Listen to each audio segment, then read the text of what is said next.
नमस्कार मित्रांनो, देव खरंच नैवेद्य ग्रहण करतात? भक्तांच्या प्रश्नाला प्रेमानंद महाराजांनी दिले हे उत्तर.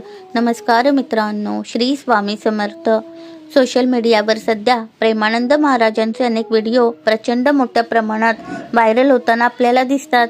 यामध्ये ते सत्संग तसेच लोकांच्या मनातील प्रश्नांची उत्तरे देण्याचा, त्यांचे समर्थन करण्याचा प्रयत्न करतात. असाच एक प्रश्न त्यांच्या एका भक्ताने त्यांना विचारला आहे. प्रेमानंद महाराजांना एका भक्ताने विचारलेला प्रश्न असा होता की देव खरंच नैवेद्य खातात की नाही. त्यावर प्रेमानंद महाराजांनी उत्तर दिले आहे. त्यांनी असे म्हटले आहे की मानवी शरीर हे 5 तत्वांनी मिळून बनले आहे, ज्यामध्ये जल, भूमी, आकाश, वायू आणि अग्नीचा समावेश आहे. त्यामुळेच मानव हवा, प्रकाशासह अन्न आणि जल सुद्धा ग्रहण करतात.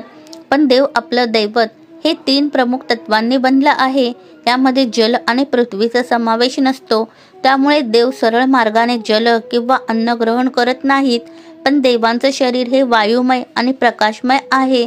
त्यामुळे ते वायू रूपाने गंध, प्रकाशाच्या माध्यमातून प्रकाश आणि ऊर्जा आणि आकाशाच्या माध्यमातून शब्द किंवा ध्वनी ग्रहण करतात. त्यामुळे जेव्हा कोणी भक्त भोजनाच्या माध्यमातून नैवेद्य दाखवतात, तेव्हा त्यांच्या गंधाला वायू रूपाने देव ग्रहण करतात. त्यानेच त्यांची तृप्ती होते. या फळांचा नैवेद्य देवाला दाखवू नका.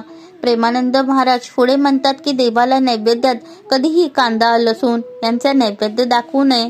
अशा वेळी त्याच्या साली काढून तो नैवेद्य दाखवावा.